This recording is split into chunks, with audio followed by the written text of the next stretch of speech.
Esse programa é baseado em histórias reais e contém dramatizações. Recomenda-se discernimento ao espectador.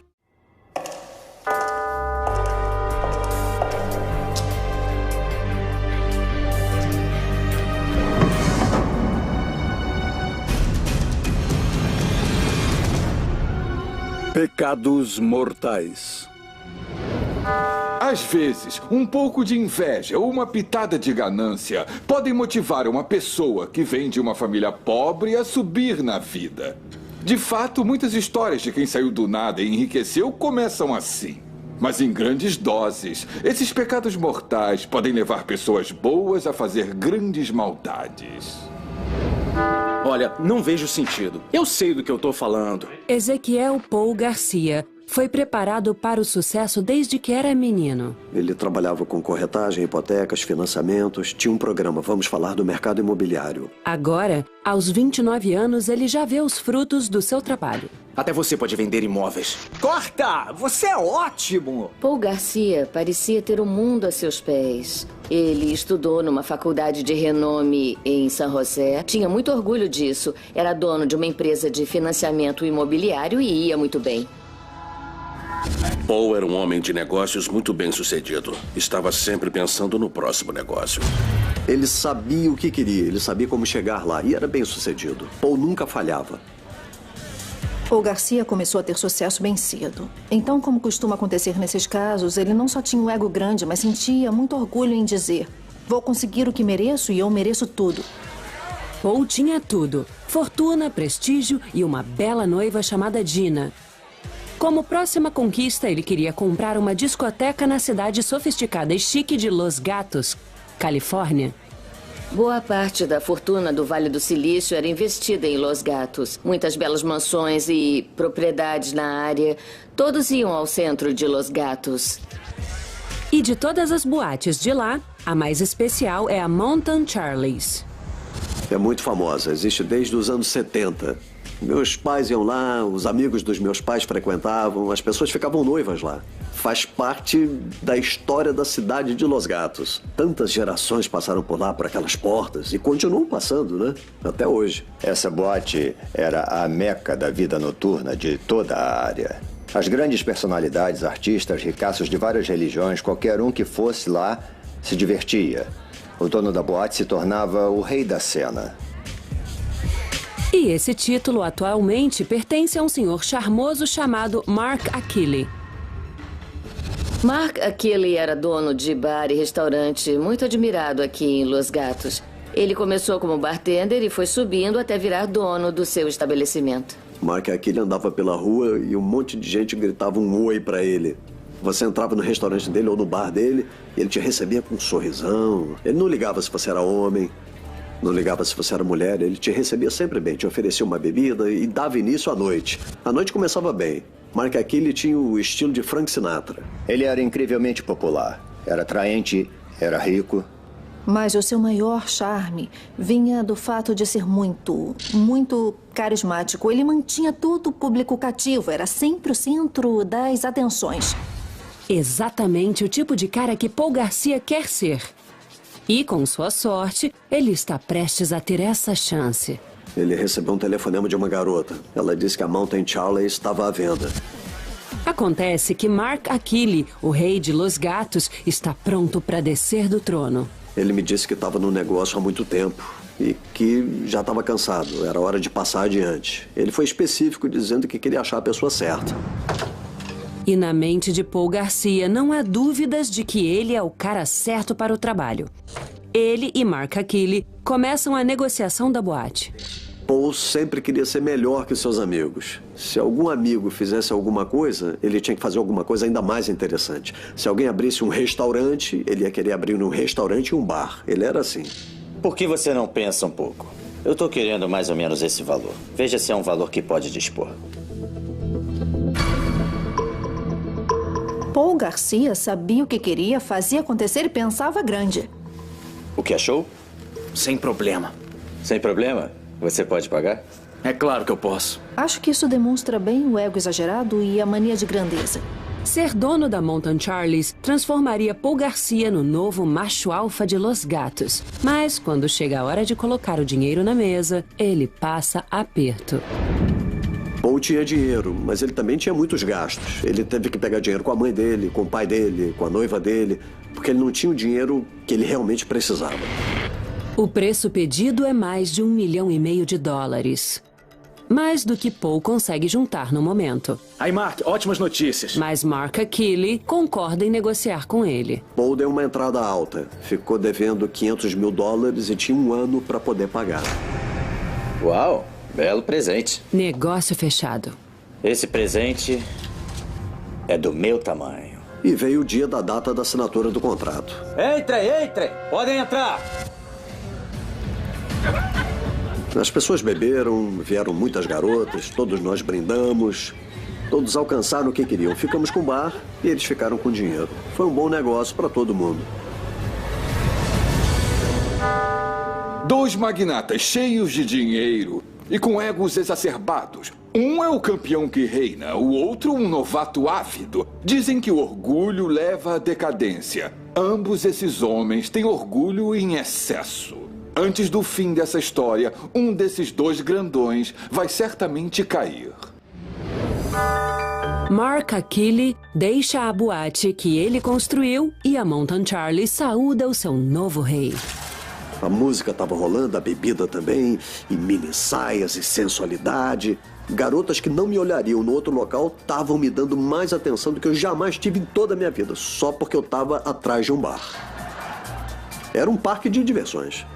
E tem uma diversão que deixa Paul com água na boca. Tessa Donnelly era uma bartender, uma jovem que trabalhava nos bares e restaurantes de Achille. Ela era muito bonita. Quando ela entrava, todo mundo olhava para ela. O novo dono, Paul, não consegue tirar os olhos e as mãos dela. Ela era bonita, era jovem. Acho que gostava da atenção que recebia por ser uma bartender jovem e atraente, trabalhando num restaurante. Uma regra fundamental que seguimos era de não nos envolvermos romanticamente com os empregados. Nada de namorar, nada de sair, nada de dormir com alguém. Mas Paul não está pensando com o cérebro. Isso se torna particularmente evidente quando ele convida seu amigo Joey para ir à sua casa. Oi! Para nossa surpresa, Tessa aparece na casa dele sozinha. Constrangedor. Em outros ramos profissionais, os avanços de Paul Garcia em relação a Tessa seriam vistos como assédio sexual. Mas Tessa gostou da atenção recebida e permitiu que os avanços se transformassem numa relação romântica. E eles foram pro quarto. O que Paul não sabe é que o interesse de Tessa por ele não é apenas romântico. Tessa Donnelly ficou muito interessada em Paul Garcia quando percebeu que ele tinha poder por ser dono do bar. Se um cara tem 100% de um bar, ele acha que é dono também da garçonete. Para Tessa, estar com o dono do show era bastante sedutor. Dá muito poder a uma mulher jovem andar com um cara assim. Para ela, era um verdadeiro afrodisíaco. Depois de um fim de semana de luxúria, o casal retorna ao Mountain Charlies para uma semana de trabalho. Paul anuncia mudanças nos cargos. Bom, gente, eu quero dar uma notícia pra vocês. A Tessa vai ser a nossa nova gerente. Parabéns pra ela. Salva de palmas. Ele me rebaixou da posição de gerente de bar. Tessa ganhou meu cargo. Eu fiquei chateado, mas eu não fiquei chateado porque eu perdi a posição de gerente. Eu fiquei chateado porque ela estava manipulando ele. Pelo que parecia, o futuro do Paul seria bastante promissor. Eu tenho certeza que a Tessa notou isso. Paul era muito jovem e já era dono de um bar famoso. Isso deve ter atraído o interesse dela. E Paul recompensou a afeição dela por ele, promovendo-a a gerente do Mountain Charlies. Eu sei que ela pediu um emprego de gerente. Ela conseguiu o que ela queria. Paul tinha suas metas e objetivos. Ele queria fazer parte da alta sociedade, queria ser respeitado e queria ter a bela mulher por quem estava encantado. Por isso, deu a ela o que ela queria. Ganha-se um certo grau de poder quando se tira a roupa. Paul mantém o relacionamento. Os primeiros 2 meses foram de lua de mel. Paul comprou uma cama nova e comprou um apartamento no centro de Los Gatos, a 2 portas da casa da Tessa. Ele raramente ficava em casa, ele estava sempre na casa dela. Se apaixonaram de forma rápida e a vida sexual era apimentada. Mas Paul está escondendo um grande segredo. Ele está noivo de outra pessoa. Não mais! E não demora até que a noiva de Paul, Dina, descubra. Embora o Paul não tivesse admitido ter transado com outra mulher, ele apareceu com marcas de mordidas no pescoço, o que comprovava a intimidade com outra mulher. Dina descobriu quando viu as marcas e terminou com o Paul. Agora, para Paul, só existe Tessa. Mas ele não sabe que esse romance tem data de validade. Ele fantasiava muito como a vida seria ao lado da Tessa. Mas o interessante é que ela dizia às amigas que não estava tão afim dele, que ele era meio chato.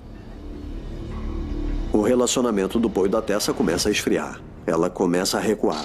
A verdade é que Tessa tem o seu próprio segredo, algo que ela vem escondendo de Paul todo esse tempo. Ela ainda gosta de seu ex-namorado, que partiu seu coração. O homem que ela realmente amava era Mark Achille. Na verdade, eles namoraram alguns anos até Mark atrair. O que tá fazendo? E Tessa terminar. Sabe o quanto eu fiz por você? Venha, querida. Mas agora, Tessa quer Mark de volta. Tinha alguma coisa nele que realmente a atraía. Eu vi a Tessa cair de amores de novo pelo Mark. O que a coloca numa situação complicada. Tessa Donnelly, na verdade, quer Mark Achille de volta. Mesmo com Paul Garcia tendo poder na boate, Mark Achille também tem muito poder. Além disso, é mais carismático e mais sedutor do que Paul Garcia. É uma situação estimulante para uma jovem. Que elenco de personagens! O charmoso sedutor das massas, a megera manipuladora e gananciosa e o empresário orgulhoso que está sempre tentando se adequar. Se esse triângulo amoroso explodir, não vai ser nada bonito. Você tá feliz com o Paul. Ele é um cara legal. Uhum. Não é? Ele me trata muito bem. Trata mesmo? Tessa sabe como se comportar num bar e sabe lidar com seus frequentadores. Ela conhece os homens, ou pelo menos acha que conhece. Quer deixar o senhor Achille com ciúme. Ela se gaba sutilmente do quanto está feliz com Paul. E ele me deu esse anel precioso. Ela passa a viajar, vai para Las Vegas, vem para cá e vai para lá, esperando secretamente que isso atraia Achille de volta, e funciona. Durante todo esse tempo, ela toma cuidado para manter as coisas bem com seu plano B, chamado Paul.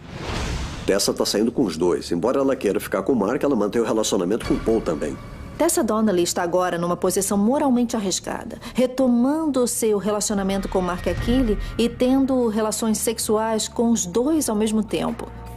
Tessa deixa Mark saber sobre Paul, mas Paul não faz ideia de que Tessa está dormindo com Mark. E parece que ela está fazendo Paul de bobo de outras maneiras. Ela o deixava esperando e não aparecia nem explicava nada. Depois, quando se viam, ela agia como se nada tivesse acontecido. Então, ele ficava muito confuso. Ela gosta de mim? Será que não gosta? Em uma ocasião, Tessa disse a Paul que ia a São Francisco passar um fim de semana com as amigas. Quando ele passou pela casa dela, ele a viu com Mark Achille. Ela é pega no ato. E os dois sabiam que a coisa não andava bem. Ele mandou uma mensagem pra ela. Por que quer um cara assim? Eu sou uma opção bem melhor. Como pôde mentir pra mim? Paul perde a cabeça. Ele ficou muito chocado e abalado quando percebeu que a Tessa não estava afim dele tanto assim. Mas Paul não construiu um império imobiliário aceitando a derrota. Ele está determinado a ficar com Tessa, não importa como. Paul contratou uma detetive particular, pedindo ela que rastreasse o carro da Tessa para que ele visse onde é que ela estava o tempo todo. Ele estava sempre perguntando onde ela estava, mandando os amigos passarem de carro. Ele chegou a ir à casa de Mark Achille para ver se estavam lá. O cara realmente começou a persegui-la. Para tornar as coisas ainda piores, Paul continua devendo mais de $500 mil a Mark pela boate. Oi, Paul. Paul começou a dizer coisas pra mim e pra quase todo mundo que cruzava o caminho dele. E aí, Paul? Você está bem? Tô, e você? Quando Mark e Paul estavam juntos no mesmo local, dava pra perceber que havia um clima, uma tensão, mas nunca verbalizaram isso. Paul, você está atrasado com o pagamento esse mês. Entende o que eu estou dizendo, né, amigo? Sei sim. O movimento anda ruim, mas eu tô cuidando da contabilidade pra controlar melhor a situação. Na verdade, Paul acha que Mark deve ser penalizado por dormir com sua garota. Então, ele para de fazer os pagamentos de sua dívida pela compra do Mountain Charles. Ele não está pagando o dinheiro que deve a Mark Achille, assim como a outros investidores, que são amigos em comum. Então agora Paul Garcia está agindo como tolo. Paul Garcia está começando a perder. Sorte nos negócios, azar no amor. Paul cometeu o erro crítico de levar para o lado profissional o que era pessoal. E com relação a bartender sem pudor, ela logo se verá no meio da maior guerra de testosterona que Los Gatos já viu. E o perdedor vai compensar o seu fracasso com o maior pecado de todos. Tessa continua com suas manipulações, fazendo sexo com ambos. Ela está comparando os dois para ver quem sai vencedor. Uma noite, o Mark foi ao apartamento da Tessa, bateu na porta e acabou entrando. Mas Mark chegou na noite errada. Tessa tem companhia. É sério isso? Ai, meu Deus. Mark! Com esse cara? Espera, isso é um grande erro. Ele foi só um erro. Não, querido, eu juro, eu não fiz nada com ele, só dormimos juntos, nada aconteceu. Meu amor, eu te amo. O Paul está na cama, sabendo que o seu inimigo vai arrancar a Tessa do seu lado. Maravilha, divirta-se, querida. A gente se vê, tá? O golpe no ego de Paul Garcia nessa situação é astronômico. E tudo está prestes a piorar. Mountain Charles é um grande centro de fofocas e todo mundo sabe que o Paul está sendo humilhado, está destruído. E todos sabem atrás de quem Tessa está correndo. Mas, mesmo derrotado, Paul continua tentando jogar. Paul começou a dizer coisas para mim e para quase todo mundo que cruzava o caminho dele. Coisas estranhas do tipo... Se Mark desaparecesse, ninguém na cidade sentiria falta dele. Ninguém sentiria falta daquele cara. Foi um grande equívoco. Paul Garcia está devastado ao descobrir que sua amante Tessa prefere a companhia de seu antigo namorado, Mark Achille. Por favor. Para com isso. Por favor. Mesmo vendo a Tessa correr atrás do Mark, o Paul ainda a queria de volta. Mandou mensagens para ela durante 2 semanas, ainda querendo voltar com ela e tentando lhe dar um ultimato, mas ela o ignorou. Mas o jovem empresário se recusa a desistir. Na verdade, Paul ainda tem uma cartada. Ele disse a um dos amigos dele, sabe, eu acho que devíamos começar a planejar o funeral do Mark. E, finalmente, nunca diga a ninguém que eu disse isso para você. Leva isso pro túmulo. Ele tá não só obcecado pela Tessa, mas agora ele tá dizendo coisas muito estranhas sobre o Mark. A conversa se torna desagradável e dá vontade de sair de perto dele. Quem seria tão louco para planejar o assassinato de um rival romântico? Então tornou-se claro que não era só ciúme. Havia uma intenção criminosa. A dinâmica Paul, Tessa, Mark está chegando ao clímax.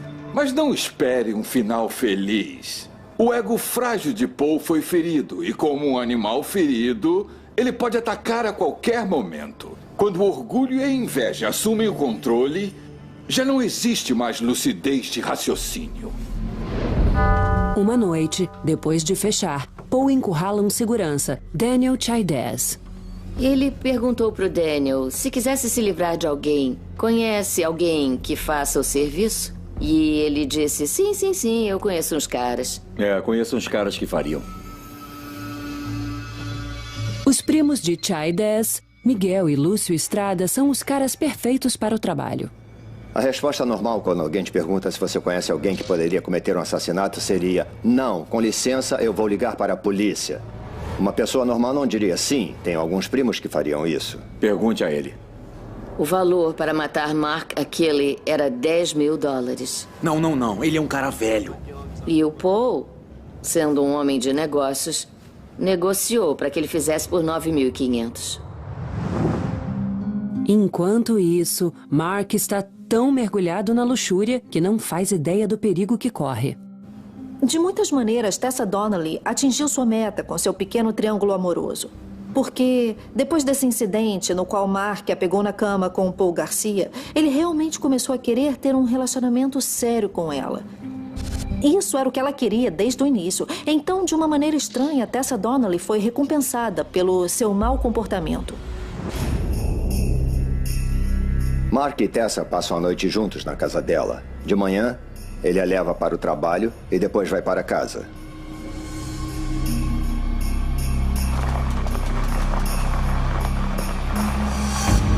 Lúcio Estrada estava esperando que o Mark saísse do carro.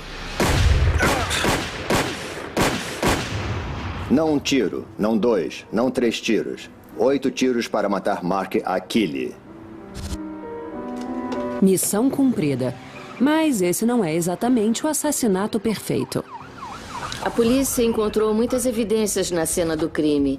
Encontraram um mapa impresso do sul da Califórnia para Los Gatos com a área do apartamento do Mark assinalada. Havia digitais do atirador no mapa. Havia também uma foto impressa do Mark. Incompetente seria um elogio. A única maneira desses assassinos terem sido mais incompetentes seria se tivessem esquecido as balas. Quanto à investigação da cena do crime, só faltou eles deixarem selfies, fotos 10x20 autografadas, o endereço de casa e o número do cartão de crédito. As digitais do atirador já são conhecidas da polícia. A polícia vai atrás de Lúcio Estrada. Só faltou eles deixarem migalhas de pão, como João e Maria.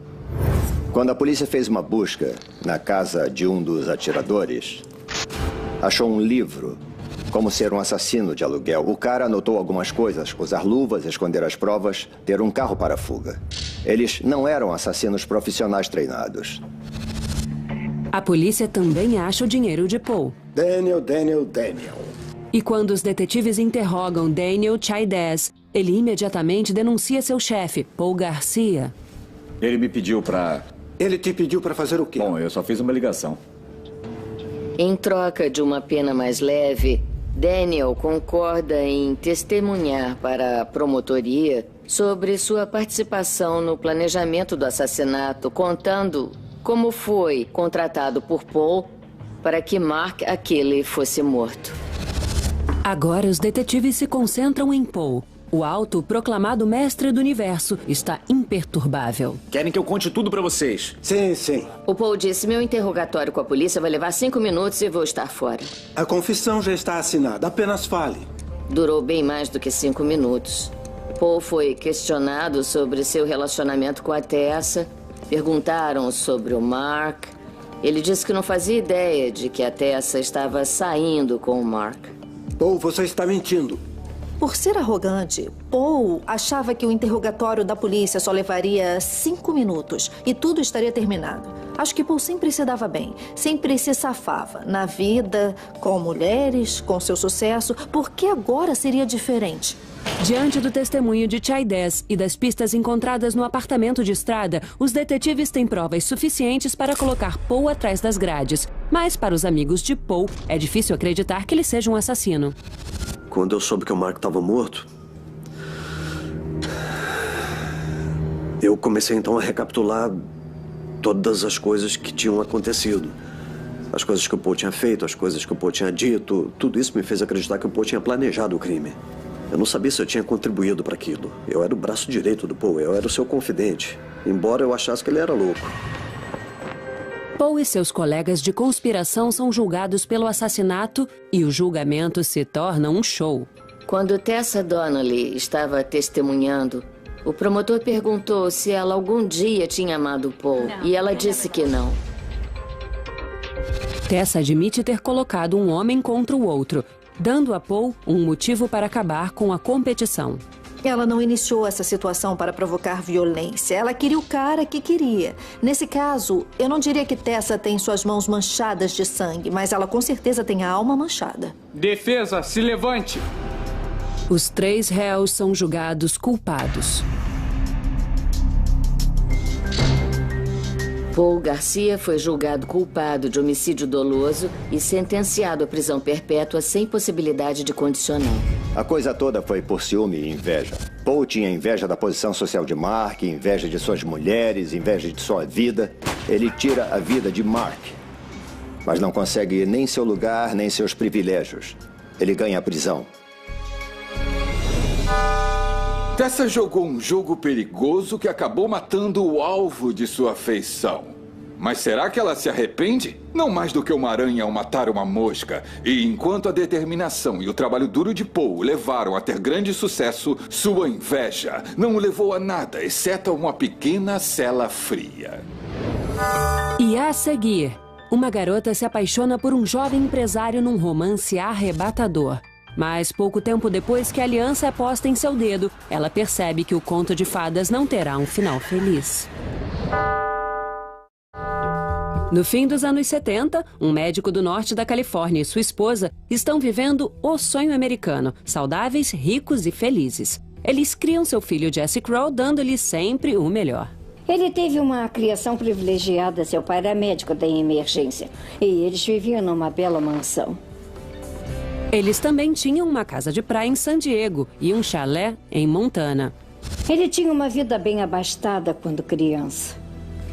Ele cresceu num ambiente muito rico. A família tinha muitos recursos, o pai era um homem com estudo, o que significava que Jesse tinha livros, incentivo e muito mais. Então não há razão para se pensar que, a nível educacional ou de recursos, Jesse Crow tinha passado por privações durante sua infância. Mas só porque Jesse cresceu com uma colher de prata na boca não significa que ele saiba a diferença entre o certo e o errado. Ele não é um cara legal. E não ser um cara legal na escola pode significar o mesmo que ser um valentão ou fazer com que seus colegas realmente tenham medo de você. Um valentão se acostuma a comandar o show à sua própria maneira. E quem diria, cada vez que Jesse se mete em confusões na escola, o papai está lá para salvá-lo. Ter tudo na infância não leva necessariamente a uma vida adulta produtiva. Em 1996, a Califórnia legaliza a maconha para uso médico e o pai de Jesse investe na nova indústria da droga. O pai abandonou o trabalho e foi comandar a produção de maconha para dispensários de medicamentos. Mas agora, ele está prestes a ter essa chance. Mas em vez de direcionar para fins médicos, ele vende para traficantes de drogas. Oi. Como vai? Nada mal. Eu vou bem. Um cultivador californiano como Jesse Crow, que operava com drogas em pequena escala, precisa se associar a um traficante que trabalha em grande escala, como acontece no México. Aqui está. Para poder usar suas conexões para distribuir a maconha. A operação é totalmente ilegal. Mas para Jesse, a boa vida ficou ainda melhor. Esse não é um cara que vai ser professor numa escola ou fazer qualquer outro trabalho dentro da lei. Ele só sabe quebrar regras, ir além, testar limites, infringir normas. É isso que ele faz. Ele ganhava em torno de 100 mil por mês fazendo essa operação. Que história comovente! O garoto rico mimado com polegar verde se torna o titã de um certo tipo de indústria da noite pro dia. Seus pais devem estar tão orgulhosos, mas é preciso muito mais para se obter sucesso e felicidade. Parece que Jesse Crow nunca vai aprender essa lição. Quando não está cuidando de suas plantações de dinheiro, Jesse está na cama com sua namorada, Summer Donovan. Eles mantêm uma relação tumultuada há anos, com idas e vindas. Eles se conheceram bem jovens e passaram por muitas situações juntos. Ela era meio que parceira no crime. Ela ficava ao lado dele em tudo. Estava por trás de tudo, apoiando ele. Mas, em julho de 2009, outra pessoa chama a atenção de Jesse. A bela Ryan Bunnell, de 23 anos. Ryan cresceu na região de Salinas. Parecia ser carinhosa e alegre. Trabalhava numa floricultura local. Jesse gosta do que vê. Oi. Oi. E Ryan fica encantada com o charme dele. Eu te vi andando no parque antes e é por isso que eu... Você me viu andando no parque? Vi. Ryan Bunnell teve outro relacionamento que terminou mal. Tipo um conto de fadas que se desfez. Aí outro cara chega e começa a ser gentil. Isso exerce um poder sobre ela. Acho que Jesse Crow era o tipo de cara que chegava num lugar como um leão e sentia quem era a gazela ferida pra ir direto nela. E por que você olhou pra mim? Você está brincando. Tem se visto no espelho? Ele fez com que ela se apaixonasse e a levou a acreditar que teria uma vida empolgante. Amados, estamos reunidos na presença de Deus para unir esse homem e essa mulher. E após apenas 3 semanas de relacionamento, Jesse Crow faz algo completamente inesperado. Ele leva Ryan para Vegas para um casamento às pressas. Toda mulher sonha em se casar e ter o seu grande dia. Pode ter sido tipo, nossa, essa é minha chance de me casar. E eu tenho certeza de que foi muito empolgante casar-se assim, de forma rápida, sem pensar muito. Alguém pode olhar para esse casamento e pensar como isso aconteceu. No caso de Jesse Crow, era uma forma de controle perfeita. Se casando com ela, em muitos sentidos, ele realmente teria a sensação de ser dono dela e poder fazer o que ele quisesse. Ryan Bunnell deve ter buscado segurança. Deve ter pensado que ele realmente cuidaria dela por muito tempo. Como ela tinha saído há pouco tempo de um relacionamento ruim, o romance com Jesse pode ter lhe dado uma certa esperança. Só depois do casamento que ela finalmente fica sabendo qual é, na verdade, o trabalho do seu novo marido. O que você acha? Depois do casamento, eles mudaram para a casa onde ele cultivava e plantava maconha. Esse é o Mitch. Oi. Oi. Esse não era o castelo com que ela havia sonhado. O charme de Jesse acaba rapidamente. Aí, gostou do meu vestido? Não, meu Deus, você engordou. Você não tem balança? Olha isso. Ele se torna verbalmente abusivo. Para de ser idiota! Parece que a luxúria e a ganância não são os únicos defeitos de Jesse Crow. Ele também tem a tendência a brigar e ser violento. Para eles, a lua de mel acabou logo que começou. Ou seja, a coisa ficou feia bem rápido. Ele a humilhava, batia nela, a intimidava. Ela não sabia o que fazer e agora estava casada. Deve ter pensado, agora vou ter que suportar isso. Ela estava presa numa situação provavelmente muito assustadora para ela. O quê? Um dia, na casa dos sogros, Ryan comete o erro de enfrentar seu marido. Seu covarde! Você é um covarde! Sai fora! Ele passou com um carro em cima dela, quebrando seu calcanhar. Você tinha que colocar o seu maldito pé ali! Pé. Chama uma ambulância! Ah, cale sua boca! Por que... O que é isso? O que está fazendo? Agora o hospital vai querer uma explicação. Então Jesse e seu pai abafam a história.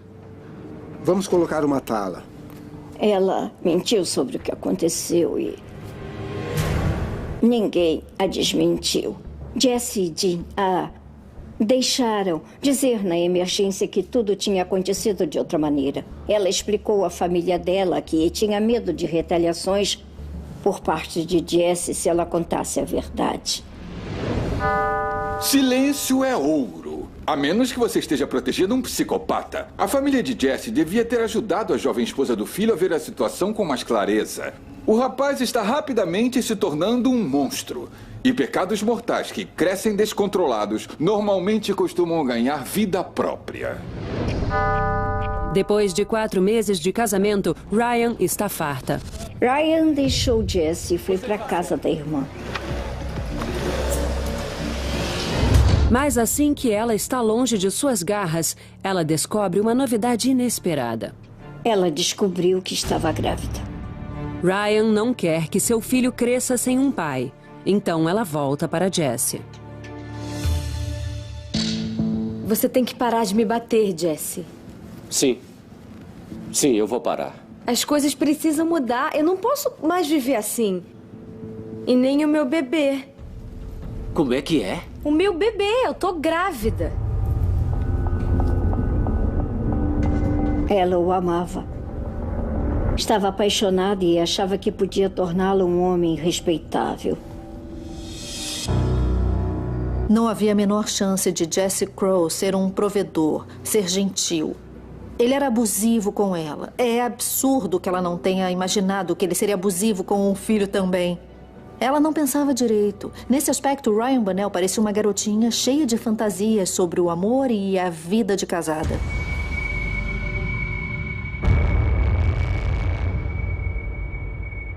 Mas Ryan tem seus limites e pouco tempo depois de voltar para Jesse, o recomeço dos dois começa a azedar. Existe outra mulher. O que é isso aqui? Essa calcinha é da Summer? O quê? Summer Donovan e Jesse Crow continuaram a ter um relacionamento sexual mesmo depois dele se casar com Ryan Bunnell. Nenhuma surpresa até aí. Com toda certeza, Jesse Crow nunca seria fiel a ninguém. Mas, como acontece com qualquer mulher traída, quando Ryan Bunnell descobre que ele está tendo um caso com ela, entra num terrível sofrimento. Vocês nunca mais vão se ver de novo! Ryan exige que Jesse a leve até Summer, para que ela possa confrontar sua rival. O que a torna tão corajosa? Ela sabe que tem uma carta na manga. Você quer que eu ligue pra polícia? É melhor que ele a leve. Caso contrário, ela vai ligar para a polícia e contar sobre o seu negócio ilícito. Atingi-lo onde mais doía, confrontá-lo, foi o que ela fez. Estranhamente, foi a coisa mais corajosa e ao mesmo tempo mais estúpida que essa jovem poderia ter feito. A pobre e inocente Ryan não faz ideia de que seu ultimato acordou um dragão. A ira de Jesse está prestes a ser liberada com uma força que ninguém imagina. Quer que eu ligue pra polícia? Poucas coisas no mundo que o ganancioso Jesse Crow ama tanto quanto seu cultivo de maconha para contrabandear. Mas agora, sua esposa, Ryan, está ameaçando sua plantação. Ela está grávida, está num casamento com um homem abusivo e ele agora tem outra mulher. Essa foi a gota d'água para ela. Não, você não faria isso. Faria sim! Entra nesse carro! Entra no carro! Ela disse a ele que se não parasse de ver a outra mulher, ela contaria à polícia sobre o cultivo de maconha dele.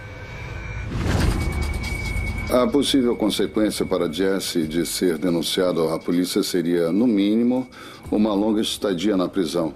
Era uma ameaça enorme. Este tipo de ameaça pode levar uma pessoa a ações desesperadas.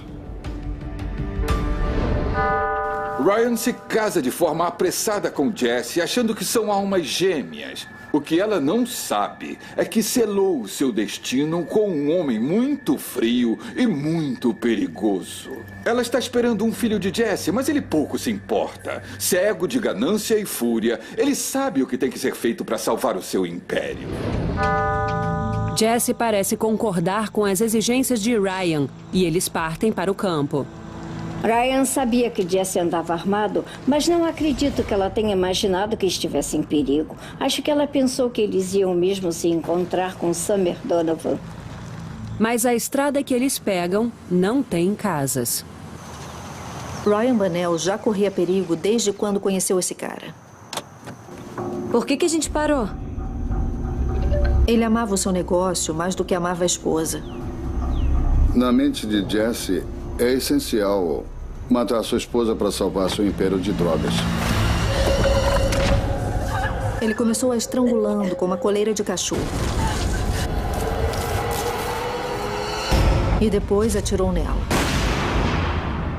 Aí chegou ao ponto de pegar um martelo e golpear o crânio dela.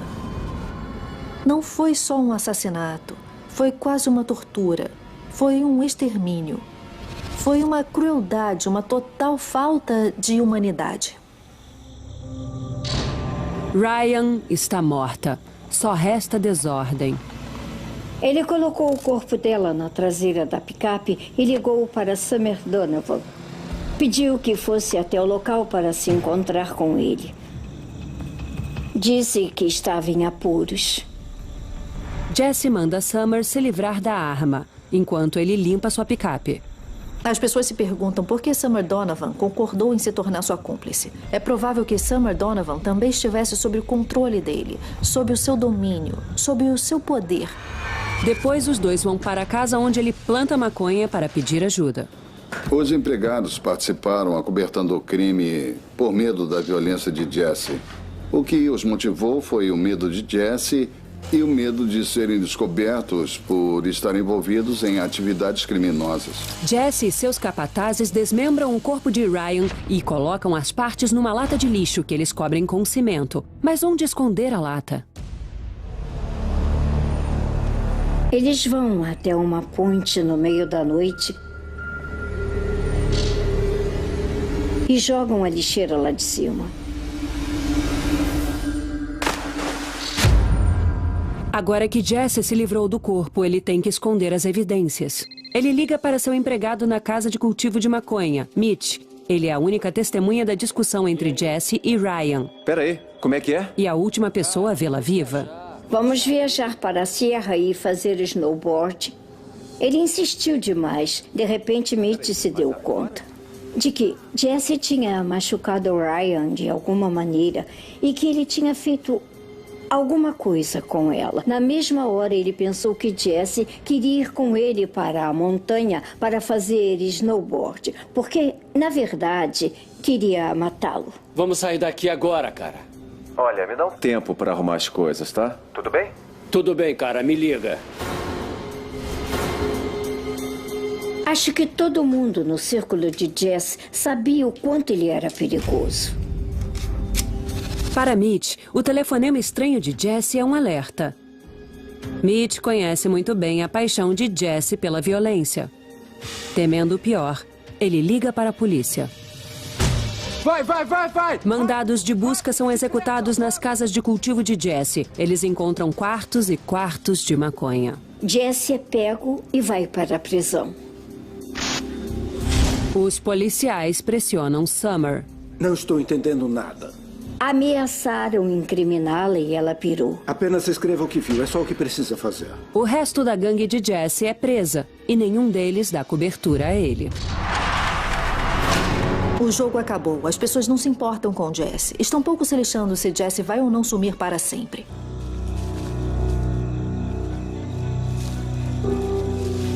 O corpo de Ryan chega às margens do rio. Jesse está em sua cela, acusado de assassinato, mas ele tem outros planos. Ele é um cara bem esperto para perceber que não vai se safar dessa vez. E a única coisa que ele não estava disposto a fazer era ficar na prisão pelo resto da vida. Jesse comete suicídio na cela, se enforcando com os lençóis. O mundo não sentirá falta de um sujeito como Jesse Crow. Que tipo de maluco se casa com uma garota só pra espancá-la e depois matá-la quando tem um filho na barriga sem demonstrar a menor dor de consciência? Ele estava tão atormentado por pecados mortais que ele próprio não sabia que não tinha mais nenhuma alma pra salvar. Qualquer sinal de relacionamento abusivo tem que ser levado muito a sério. As mulheres devem encarar o que houve como um alerta para ter cuidado. Não devem se casar com alguém que não conhecem. Acho que o caso de Jesse Crow e Ryan Bunnell, na verdade, serve, antes de mais nada, como alerta para as mulheres. Aquele cara carismático que surge e é bom demais para ser verdade, costuma ser mesmo bom demais para ser verdade. É isso que acontece quando os pecados se tornam mortais.